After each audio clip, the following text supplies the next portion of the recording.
திரு அக்னீஸ்வரன் நிறையா விஷயங்கள் பேசணும் பட்டியலிட்டார் கோவிந்தராஜ் மற்றும் திருஞானம். அதற்காக தான் இந்த தனிநபர் தாக்குதலை ஏற்றுக்கொள்ளவில்லை. ஆனால் இந்த அதிருப்தி, இந்த விமர்சனங்களோட நீட்சியாக தான் இப்படிலாம் வருது அப்படின்னு அவர் சொல்கிறது மூலிமா நம்ம புரிஞ்சுக்கிறோம். எப்படி பார்க்குறீங்க அக்னீஸ்வரன்? சார், இங்கே ஒரு அரசியல் கட்சி, அந்த அரசியல் கட்சி பெரும்பான்மையாக வெற்றி பெற்று ஆட்சி அதிகாரத்துக்கு வர்றது, அந்த ஆட்சி அதிகாரத்தில் அது நன்மையா தீமையா, மக்களுக்கு பயனா பயனற்றவையா அப்படின்னு பார்த்துட்டு அடுத்த தேர்தலுக்கு உண்டான மக்களுடைய எண்ணங்களை எடை போடுவது. இந்த மூணையும் சம நேர்கோட்டில் வச்சு பார்த்தா இப்போ அரசியல் கட்சியின் செயல்பாடுகளை கொண்டு போய் அரசாங்கத்தில் இருக்கிறவங்க, ஆட்சி அதிகாரம் அவங்ககிட்ட இருக்கு, ஆனால் திரு எடப்பாடி பழனிசாமி அவர்கள் கேள்வி எழுப்பினாரான்னு கேட்குறீங்கன்னா, அப்போ நாட்டில் யார் முதலமைச்சர்? திமுகவே திரு எடப்பாடி பழனிசாமி அவர்களைத்தான் முதலமைச்சர் என்று நம்புகிறதா? நீங்க செய்ததை 7.5 மாதிரி எங்களால் செய்ய முடியவில்லை, ஆகையினால் நாங்கள் உங்களைத்தான் நம்புகிறோம் என்று அவங்கள சொல்றாங்களா? இது ஒன்று. ரெண்டாவது, இப்ப நடப்பது தமிழ்நாடு சட்டமன்ற பொது தேர்தல் தானே. இப்ப தமிழ்நாடு என்பது ஒரு மாநிலம். இந்த மாநிலம் டெல்லியே தான் எங்களுக்கு போட்டி அப்படின்னு சொல்றாங்கன்னா, நிதி பகிர்வு அப்படின்னு சொல்றாங்க. இப்ப இந்த நிதி பகிர்வில் 55வது ஜிஎஸ்டி கவுன்சில்ல தமிழ்நாட்டினுடைய நிதியமைச்சர் போனாங்க, தலைமைச் செயலாளர் போனாங்க. போயிட்டு வந்ததற்கு பிறகு வணிக வளாக கட்டடங்களுக்கு வரி உயர்த்தினாங்க. யாரு? இந்திய நாட்டினுடைய நிதித்துறை அமைச்சர் நிர்மலா சீதாராமன் அம்மா. நான் கேட்கிறேன், நீங்க தானே ஆட்சியில் இருக்கிறீங்க, நீங்க தானே ஜிஎஸ்டி கவுன்சிலுக்கு போனீங்க, அதை ஏன் தடுத்து நிறுத்த முடியல? அப்ப ஆளுங்கட்சியினாலேயே தடுத்து நிறுத்த முடியாத ஒன்றை திரு எடப்பாடி பழனிசாமி அவர்கள் எதிர்க்கட்சி தலைவர் மேல போட்டீங்கன்னா, சாத்தியப்படுத்த முடியாததையெல்லாம் அதிமுகவின் பொதுச் செயலாளர் தலையில போட்டுட்டோம்னா நாம தப்பிச்சுக்கலாம். நிதி பகிர்வு தொடர்பா குறைந்தபட்சம் நாங்க கேட்கறத நீங்க அங்கீகரிக்கிறீங்களா, நீங்களும் பேசுறீங்களான்னு கேக்குறாங்க. உங்க தலையில போடல, இதை நீங்க அட்ரஸ் பண்றீங்களான்னு கேக்குறாங்க. ஆனா நீங்க அட்ரஸ் கூட பண்ண மாட்டீங்களே அப்படின்றாங்க. நான் என்ன கேட்கிறேன், எதிர்க்கட்சி தலைவர் என்ன அட்ரஸ் பண்ணணும்ன்றத இவங்க சொல்ல வேண்டாம். ஆனால் ஆளுங்கட்சியா இருந்தபோது அதிமுக செய்த சாதனைகளை இன்றைக்கு இருக்கக்கூடிய திராவிட முன்னேற்ற கழகம் செய்ததா என்று கேட்டால் செய்யல. இப்படி இவங்க கேட்கறாங்கல்ல, எங்க இதுக்கு நிதி தரல. கரெக்ட்டுங்க. 40 நாடாளுமன்ற உறுப்பினர் அக்னீஸ்வரன் நிதி பகிர்வு தொடர்பா தொடர்ச்சி அந்த குற்றச்சாட்டு வைக்கப்படுகிறது அல்லவா? ₹1 தருகிறோம், இவ்வளவு தராங்க அப்படின்றது. அதை அதிமுக உணர்ந்து இருக்கிறதா? கூட்டணியில் இருக்குங்க பிரதான எதிர்கட்சி, இதெல்லாம் நீங்க உணர்ந்து பேசுறீங்களா? சரியான கேள்வி. நிதி பகிர்வுக்கு காங்கிரஸ் ஆட்சி காலத்துல மான்டேக் சிங் அலுவாலியா தலைமையில அந்த இருந்துச்சா, திட்டக்குழு இருந்ததா? இந்த அரசு வந்ததற்கு பிறகு அதை எடுத்துட்டாங்களா? மத்திய அரசு வந்ததற்கு பிறகு கலைத்து விட்டார்கள். இப்ப நிதிக்குழுக்கு போறதுக்கு தமிழ்நாடு முதலமைச்சர் அவர்கள், நான் மரியாதைக்குரிய திருஞானம் சாற்ற கேட்கிறேன், இந்த 5 ஆண்டு காலத்தில் எத்தனை முறை நிதி பகிர்வு கூட்டத்தில் தமிழ்நாடு முதலமைச்சர் போனார்? மக்கள்கிட்ட சொல்லுங்க. நான் எத்தனை முறைன்னு கேட்டேன், அழகா மடைமாற்றாதீங்க. 5 ஆண்டு காலத்தில் தமிழ்நாடு முதலமைச்சர் அவர்கள் நிதி பகிர்வு கூட்டம் எத்தனை முறை போனார்? மிக சரியான பதில் தெரியும் சொன்னார். கடைசியாக போனார், உண்மையாதானே சொன்னாருங்க. அப்படின்னா 4 ஆண்டு காலம் போகல. நிதியமைச்சர்கள் ஒவ்வொரு முறையும் போறாங்க. தமிழ்நாடு பட்ஜெட் கூட்டத்திலும் ஒவ்வொரு முறையும் சொல்றாங்க, ₹1 கொடுத்தா 29 காசு தான். அதை ஏன் நீங்க வலியுறுத்தி சொல்ல மாட்டேங்கிறீங்க? அதான் கேட்கிறேன். அப்போ தமிழ்நாடு நிதியமைச்சர் அவர்களால், திரு தங்கம் தென்னரசு அவர்களால் செய்ய முடியாததை, முதலமைச்சர் அவர்களால் செய்ய வேண்டியதை செய்ய முடியாததை எதிர்க்கட்சி தலைவர் மீது போட்டீங்கன்னா, இப்ப அப்படியே நீங்க கொண்டு வந்து 2021க்கு முன்னாடி வாங்கல. இப்ப கூட இது எதிர்க்கட்சி தலைவர் மட்டும் போர்வையில் இதை மறந்துவிட்டு நீங்கள் கடந்து செல்ல முயற்சிக்கிறீர்களா அப்படின்னு கேக்குறாங்க. கடந்து செல்ல முயற்சி, அதுதான் நேரடியான பதில் சொல்லிருங்க. கடந்து செல்ல முயற்சிக்கல, எங்களால முடியல. நாங்க நீட்டு விலக்கு சொன்னோம், உச்சநீதிமன்ற தீர்ப்பு 5 நீதிபதிகள் கொண்ட தீர்ப்பு. ஆனால் 11 நீதிபதிகள் கொண்ட குழுவை, அது நீதியரசருடைய அமைப்பை, பெஞ்சை ஏற்படுத்தணும். தமிழக அரசு இதுவரைக்கும் ஏற்படுத்தியிருக்கா? ஏற்படுத்தல. அப்படி ஏற்படுத்தணும்னு சொல்லி டெல்லியில உச்சநீதிமன்றத்தில் வழக்கு போட்டபோது what is urgency in this petition என்று தமிழக அரசு மனுவை கேட்டதற்கு பிறகுதான் 7.5 நடைமுறைப்படுத்தினார் எடப்பாடி பழனிசாமி. நான் இப்ப கேட்கிறேன், அவர் தேர்தல் அறிக்கையில் சொன்னாரா 7.5 நாங்கள் அதிமுக நடைமுறைப்படுத்தும்? ஆனால் நீங்க சொன்னீங்க 2021 என்ன சொன்னீங்க? நாங்கள் வந்தால் நீட்டை ரத்து செய்வோம். இப்ப என்ன சொல்றாங்கன்னா, ஏங்க நாங்க டெல்லியில ஐயா ராகுல் காந்தி வருவாருன்னு நினைச்சு 2024 வருவாருன்னு நினைச்சு 2021 நான் தேர்தல் அறிக்கையில் கொடுத்தோம். அப்போ இந்த மடைமாற்றம் இருக்கு பாத்தீங்களா, இதுதான் திமுக மீண்டும் மீண்டும் பாஜக வந்துரும் சார். பாஜக வரணுமா இல்லையா என்பதை அது அவர்கள் முடிவெடுக்கட்டும், தமிழ்நாட்டு மக்கள் முடிவெடுக்கட்டும். ஆனா தமிழ்நாட்டில் இருக்கக்கூடிய, தமிழ்நாட்டுக்கும் டெல்லிக்கும் போட்டினா ஏன் சார் தமிழ்நாடு முழுக்க திமுக கட்சி மட்டும்தானா? வேற 70 கட்சியில 69 கட்சி வேண்டான்றோமா? இன்னைக்கு 234 நாங்க தான் ஜெயிப்போம்னா அப்ப 69 கட்சியை வாபஸ் வாங்க சொல்லிடுவோமா? நீங்களே நிரந்தரமாக தமிழ்நாட்டை ஆட்சி செய்யுங்கள், இதுதான் சிறப்பான ஆட்சி. கடன் இந்த நீங்க 5 ஆண்டு காலத்தில் 5,65,000 கோடி கடன் வாங்குங்கள், வாங்கியிருக்கீங்க, அடுத்து இன்னும் பெருக்குங்கள் அப்படின்னு வாழ்த்து சொல்லுவோமா மக்களை? மக்களுக்கு தான் தெரியும். அதனால இன்னைக்கு இருக்கக்கூடிய சூழ்நிலையில இன்னொன்னு இவங்க சொல்றாங்கல்ல, அதாவது அந்த 11.19% வளர்ச்சியை கண்டிருக்கிறோம். சரி சார், சார் எதுல சார் வளர்ச்சி கண்டிருக்கிறோம்? எதுதான் நான் வளர்ச்சியை என் கண் முன்னால் ஏதாவது ஒன்றில் காட்ட சொல்லுங்கள். இந்த திராவிட மாடல் அரசாங்கத்தை நாங்கள் ராயல் சல்யூட் சொல்லுகிறோம்.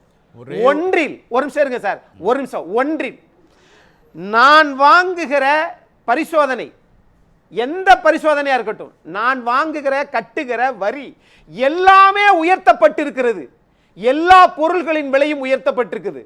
காலையில எழுந்திருக்கிற பிரஷ்ல இருந்து நைட்டு தூங்கு வரைக்கும் இருக்கக்கூடிய மின்சார கட்டணம் வரைக்கும் எல்லாமே உயர்ந்திருக்குது. அப்படி என்றால் இவர்களாக 11.19% நாங்கள் வளர்ந்து விட்டோம் அப்படின்னு சொன்னா இது எந்த அடிப்படையில் நாங்கள் நம்புவது? இன்னொன்னு, இந்த அதிகாரங்கள் மொத்தமும் மாநில அரசு கட்டுப்பாட்டில் தான் இருக்கு அப்படின்னு அக்னீஸ்வரன் நம்புறாரா? எந்த அதிகாரங்கள்? நீங்க குறிப்பிட்ட காலையில் எழுந்ததிலிருந்து இரவு தூங்கும் வரை வரி உயர்வு, வரி சிக்கல்களை நாம் அனுபவித்துக் கொண்டிருக்கிறோம் அல்லவா, அது எல்லாமே மாநில அரசால் கட்டுப்படுத்தி விட முடியும் நம்புறீங்களா? இதே மாதிரி தானே இதுக்கு முந்தைய 10 ஆண்டு கால ஆட்சியிலையும் இதே பிரதமர் தானே இருந்தாரு, திரு நரேந்திர மோடி தானே இருந்தாரு. அப்ப எல்லாம் 150% வரி உயர்த்தினாங்களா? அப்ப எல்லாம் 11.19% சொல்லி தமிழக முன்னாள் முதலமைச்சர் அம்மையார் ஜெயலலிதா அவர்களோ திரு எடப்பாடி பழனிசாமி அவர்களோ மார்தட்டினார்களா? ஆனால் பால் விலையை 3 முறை உயர்த்திருக்கீங்களே. அம்மா குடிநீர் இருந்துச்சு, நீங்கள் மார்த்தட்டவில்லை என்றால் உங்களுடைய பிரச்சனை. நீங்க ஏன் அதை அட்ரஸ் பண்ணலன்னு கேக்குறாங்க. நீங்க ஏன் சார் மார்த்தட்டி பெருமை கொள்ள வேண்டும் அல்லவா? நீங்க ஏன் அதை விட்டீங்கன்னு கேக்குறாங்க. அதைத்தான் நாங்க கேட்கிறோம். எப்பொழுது பார்த்தாலும் மார்த்தட்டுவதுதான் உங்கள் பிரச்சனை என்றால் செயல்படுகிற ஆட்சியாக அதிமுக ஆட்சி இருக்கிறது. கடந்த 11 ஆண்டுகள் 2011 இருந்து 2021 வரைக்கும் 76 அரசு கலை கல்லூரிகள், அறிவியல் கலை கல்லூரிகள் திறந்திருக்கிறாங்க. 6 சட்டக்கல்லூரி. நான் சொல்றது 10 ஆண்டு காலத்துல 176 கல்லூரி தமிழ்நாட்டில் இருக்கிறது. அதுல 76 கல்லூரிகள் அதிமுக ஆட்சியில் தொடங்கப்பட்டது. நான் வந்து சின்ன உதாரணத்துக்கு சொல்றேன். 2011 32.9%, ஆனால் 2019 51.4%. அப்போ கொரோனா காலகட்டத்தில் அரசுக்கு வருமானமே இல்லை, அதை கையாண்டது எப்படி?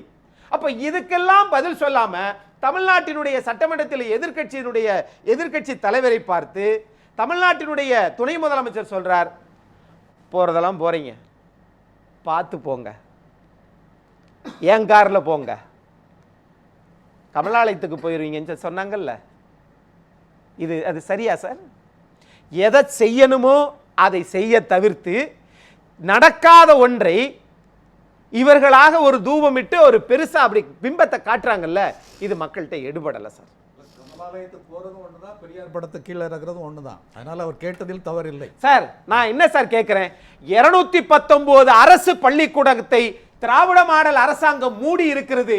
ஆனால் தமிழ்நாட்டிலே 46,000 கோடி நிதிநிலை அறிக்கை அதிகமாக ஒதுக்கியது பள்ளி கல்வித்துறை அரசாங்க பள்ளிக்கூடத்திற்கு. ஆனால் 219 பள்ளிக்கூடத்தை மூடியது. நான் கேட்கிறேன், சித்தாந்தம் தேவை, நான் அதை மறுக்கல.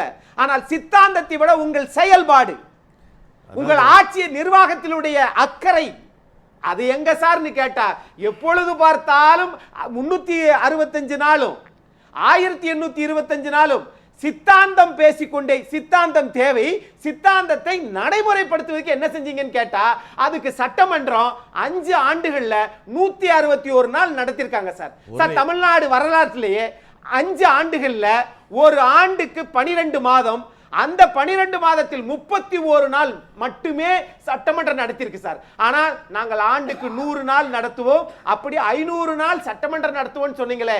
ஒரு ஆட்சி நிர்வாகத்துல சட்டமன்றமே குறைவா நடத்திருக்கீங்களே, எப்படி சார் மக்களுக்கு நல்லது நடக்கும்? நம்ம பேசலாம் அக்னிஷன். சுருக்கமா நான் ஒரே ஒரு புள்ளிவிவரம் மட்டும் சொல்லிடுறேன். பள்ளிகள் பற்றி சொல்லியிருந்தாங்க, 200 சில்லற பள்ளிகள் மட்டும் நிறைய சொன்னாங்க. அதை சொன்னதுக்கு ஒரே ரீசன் அப்பவே கல்வி அமைச்சர் விளக்கம் கொடுத்துட்டாரு. அது வந்து தனியார் சித்தாந்தமும் முக்கியம், சித்தாந்தத்தையும் பேச வேண்டும். ஆனால் நீங்கள் சித்தாந்தத்தை மட்டுமே பேசிக் கொண்டிருக்கிறீர்கள் அப்படின்னா ஒரு சின்ன எக்ஸாம்பிள் கம்பாரிசன். இங்க வந்து 200 பள்ளிகள் மூடப்பட்டிருக்கு. வட இந்தியாவில் 4-5 மாநிலங்களில் 90,000 பள்ளிகள் மூடப்பட்டிருக்கு. 90,000. அதுல வந்து யூபி மட்டும் தமிழ்நாட்டை பத்தி பேசும்போது நீங்க போயிடுறீங்க, மாப்பி போயிடுறீங்க. 200 பள்ளிகளை சொல்லும்போது நீங்க 219 பள்ளிக்கூடம் தமிழ்நாட்டுல ஏன் மூடுறீங்கன்னா விளக்கம் சொல்லப்பட்டிருக்கு. அத்தனை பள்ளிக்கூடங்கள் உத்தரப்பிரதேசத்தில் மூடினார்கள், மத்திய பிரதேசத்தில் மூடினார்கள். 30,000 பள்ளிகள் மூடுறதும் 200 பள்ளிகள் மூடுறதும் ஒண்ணா? அதே நேரத்தில் 200 பள்ளிகள் மூடுகிற இந்த நேரத்தில் உலகத்தரமான மாடல் ஸ்கூல்ஸ் உருவாக்கப்பட்டிருக்கு. திருச்சியோட மாடல் ஸ்கூல் போய் பாருங்க. ஒப்பீடு என்பது சரியா? வெளிநாடுகளில் இருக்கக்கூடிய பள்ளிகளுக்கு நிகராக இந்த ஒப்பீடு என்பது சரியா? தமிழ்நாட்டோட ரிசோர்ஸ் ஊபியோட ரிசோர்ஸ் ஒண்ணா? யூபியோட பள்ளி வீடியோ பாருங்க, மிக ஒரு சாக்கடமா இருக்கு. இந்த கேள்விக்கு அது எப்படி சார் பதிலாகும்? உலகத்தரமான பள்ளி 200 பிள்ளைங்க பசியா இருக்காங்கன்னா அங்க 400 பிள்ளைங்க பசியா இருக்காங்க. 200 பள்ளிகள் காரணத்தோடு மூடப்பட்டிருக்கு. ஆனா உலகத்தரமான பள்ளிகள், மாடல் பள்ளிகள் உருவாக்கப்பட்டிருக்கு. இன்னும் 1000 மாடல் ஸ்கூல்ஸ் உருவாக்குறதா டார்கெட் சொல்லி தேர்தல் அறிக்கையில். அதனால சொல்லும்போது கொஞ்சம் கம்பேர் பண்ணி சொல்லுங்க. அங்க ஒரு கேவலமான சித்தாந்தம் இருக்கு, அதை தூக்கிட்டு இங்க வராதீங்க. சரியா? இங்க வந்து நியாயமான சித்தாந்தமும் தேவைன்றாங்க. சித்தாந்தத்தையும் பேசுங்கள், சித்தாந்தத்தை மட்டுமே பேசிக்கொண்டிருக்கிறீர்கள். பெரியார் படத்தை கொடுத்தாரு. ஏன் கொஞ்சமா உரைச்சுதா? ஏன்னா ஜெயலலிதா மாதிரி தானே சொன்னாங்க, பெரியார் என்ற ஒருவர் இல்லை என்றால் தமிழ்நாடு இந்த அளவு முன்னேறி இருக்காரு சொன்னாங்களா இல்லையா? அது மட்டுமே பேசுறீங்க. நல்லது நல்லது. ஆமா நல்லது. அக்னிஷன் சொல்லுங்க. நான் போறேன் அடுத்தது. சார் வந்து அழகா மடைமாற்றம், சுருக்கமா சொல்லிடுறேன், அழகா மடைமாற்றம் பண்றாரு. இந்த பள்ளிக்கூடத்தை ஏன் இது பண்ணினீங்கன்னு கேட்டா சார் சொன்ன பதில் என்ன, அமைச்சர் சொன்ன பதில் என்ன சொல்லி சொன்னாரு? தனியார் பள்ளிகள் அதிகமாயிருச்சு. அது மட்டும் இல்ல, பாப்புலேஷன் குறைஞ்சிருக்கு, அரசு பள்ளி மாணவர்கள் குறையறாங்க. நீங்க சொல்றத நான் தெரிஞ்சுக்கிட்டேன் சார். சீக்கிரமா நான் துரைக்கரன் முடிச்சறேன். அரசு பள்ளிகள் தனியார் பள்ளிகள் அதிகமானதனால அரசு பள்ளிகள் தரம் குறையுது அல்லது மாணவர் சேர்க்கை குறையுதுன்னு சொல்றாங்கல்ல. ஏன் தெரியுமா சார்? நான் வருத்தத்தோடு பதிவு செய்கிறேன். இது அதிமுகவுக்கும் வருத்தம் தெரிவிக்கிறோம், திமுகவுக்கும் சேர்த்து தான் சொல்கிறேன்.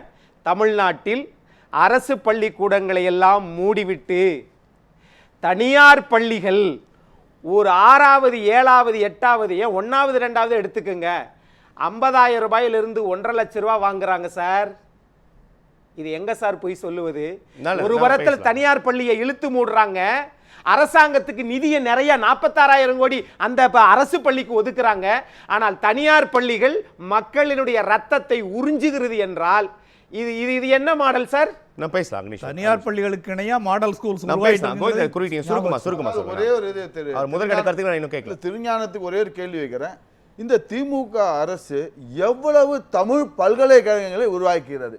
நல்லது, நம்ம தொடர்ந்து பேசலாம். நான் துரைக்கரன் முதற்கட்ட கருத்துக்களுக்கு அப்புறம் நான் மீண்டும் வேணா உங்க பதிலை நான் வந்து கேட்கிறேன் நம்ம திருஞானத்துக்கிட்ட. அக்னீஸ்வரன், மக்கள் தீர்ப்பு தொடர்பாக உங்களுடைய கருத்து பார்வை. மக்கள் தெளிவா தீர்ப்பளிச்சிருக்கிறாங்க அப்படின்னு பார்க்குறேன். ஏன்னா திருக்குறளில் தான் ஒரு இது சொல்லணும்னு நான் விரும்புகிறேன். சொல்லுக சொல்லை பிரிதோர் சொல் அச்சொல்லை வெல்லும் சொல் அறிந்து அப்படின்னு சொல்கிறார். அதில் தான் போட்டி இருக்கணும். நாம் இப்போ எங்கள் அப்பா பேர் எங்கள் தாத்தா பேர் தெரியும், எங்கள் பாட்டனார் பேர் தெரியல, அதுக்கு முப்பாட்டன் பேர் சுத்தமாக தெரியல. அப்படின்னா என்ன பொருள் அப்படின்னா நமக்கு தெரியல அவ்வளவுதான். ஆனால் இஸ்ரேல் நாட்டில் அவர்கள் இந்த அளவுக்கு வல்லரசா வருவதற்கு ஜெட் ஆப் என்று சொல்லக்கூடிய 6000 ஆண்டுகளுக்கு முன்னாடி இருந்து தோல் இதில் அவங்க தலைமுறையை எழுதி வச்சுக்கிறாங்க.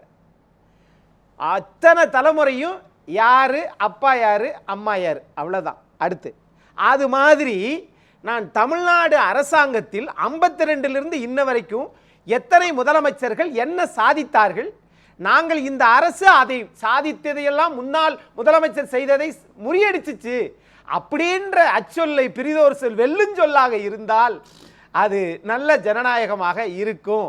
நீங்க திருவள்ளுவரை கிறிஸ்து பிறப்பதற்கு முன்பு பிறந்தவரை அன்னைக்கு திருவள்ளுவர் ஆட்சியில் ஒரு அவர் வாழ்ந்த காலத்தில் ஒரு மன்னர் இருப்பார்ல, அந்த மன்னர் பேர் தெரியல. ஆனால் திருவள்ளுவரும் திருக்குறளும் இன்னும் நிலைக்குதுன்னா அந்த கல்வி அறிவு வளர்ச்சி பொருளாதார முன்னேற்றம் அதைத்தான் அரசியல் தலைவர்கள் விவாதிப்பார்கள் என்று 71% பேர் சொல்றாங்கன்னா தமிழ்நாட்டில் அரசியல் இன்னமும் நேர்மையாகத்தான் இருக்கிறது அப்படின்னு நான் பார்க்கிறேன். தலைவர்களும் மக்களுக்கு ரசனைக்கு ஏற்ற மாதிரி மாறணும் என்பதும் வேண்டுகோள். அரசியலில் சகஜம் என்போருக்காக பேசிவிடக்கூடாது அப்படின்னு புரிஞ்சுக்கலாமா? கரெக்ட். நல்லது, நன்றி அக்னீஷ்.